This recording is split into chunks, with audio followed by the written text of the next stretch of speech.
தமிழ்நாட்டில் கூட்டணி ஆட்சி என மீண்டும் மீண்டும் அமித்ஷா கூறி வரும் நிலையில் தனிபெரும் கட்சியாக ஆட்சி அமைப்போம் என அதிமுக பொதுச் செயலாளர் எடப்பாடி பழனிசாமி தெரிவித்துள்ளார்.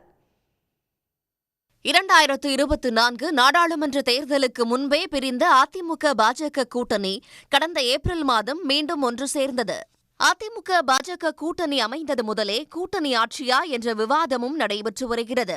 கூட்டணி உறுதி செய்யப்பட்ட ஏப்ரல் 11ஆம் தேதி அதிமுக தலைமையில் கூட்டணி ஆட்சி என முதலில் அறிவிப்பு வெளியிட்டு அதிமுகவினருக்கு அதிர்ச்சி கொடுத்தார் அமித்ஷா.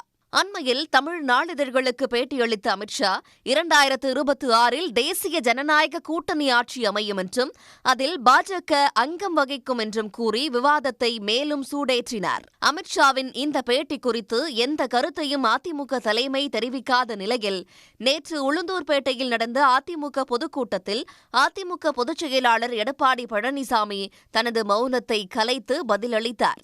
அப்போது அமித்ஷாவுக்கும் பாஜக நிர்வாகிகளுக்கும் பதிலளிக்கும் வகையில் சட்டமன்ற தேர்தலில் தனிப்பெரும் கட்சியாக வெற்றி பெற்று அதிமுக ஆட்சி அமைக்கும் என்று எடப்பாடி பழனிசாமி தெரிவித்தார். 2026 நடைபெறுகின்ற சட்டமன்ற தேர்தலில் அனைத்து இந்திய அண்ணா திராவிட முன்னேற்ற கழகம் 10 இடங்களில் வென்று தனிப்பெரும் கட்சியாக ஆட்சி அமைக்கும். மேலும் அதிமுகவை பாஜக கபளீகரம் செய்துவிடும் என்ற விமர்சனத்திற்கு பதிலளித்த எடப்பாடி பழனிசாமி அதிமுகவை யாராலும் அழிக்க முடியாது என்றும் அதிமுகவை யாராலும் கபளீகரம் செய்ய முடியாது என்றும் திட்டவட்டமாக கூறினார். இன்றைக்கு எதிர்க்கட்சி வரிசையில் இருக்கின்றவர்கள் பேசுகின்றார்கள். எடப்பாடி பழனிசாமி பாரதிய ஜனதா கட்சியோட கூட்டணி வச்சுட்டாரு. பாரதிய ஜனதா கட்சி அதிமுகவை கபலீகரம் செஞ்சு விடுவோம் என்று. அதிமுக ஒண்ணுல கண்ட கட்சி. அதிமுக சுமார் 31 ஆண்டு காலம் தமிழகத்தில் ஆட்சி புரிந்த கட்சி. எந்த கொம்பனாலும் அதிமுகவை கபலீகரம் செய்ய முடியாது.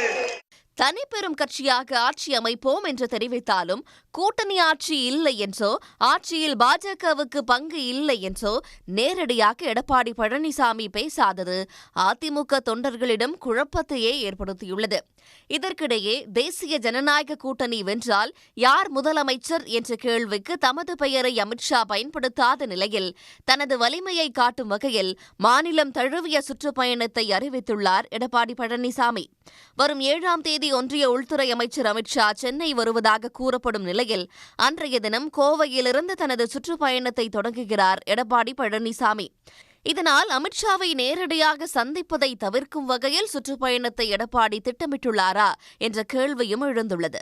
உடனுக்குடன் செய்திகளை தெரிந்து கொள்ள சன் நியூஸ் பெல் ஐகானை கிளிக் பண்ணுங்க.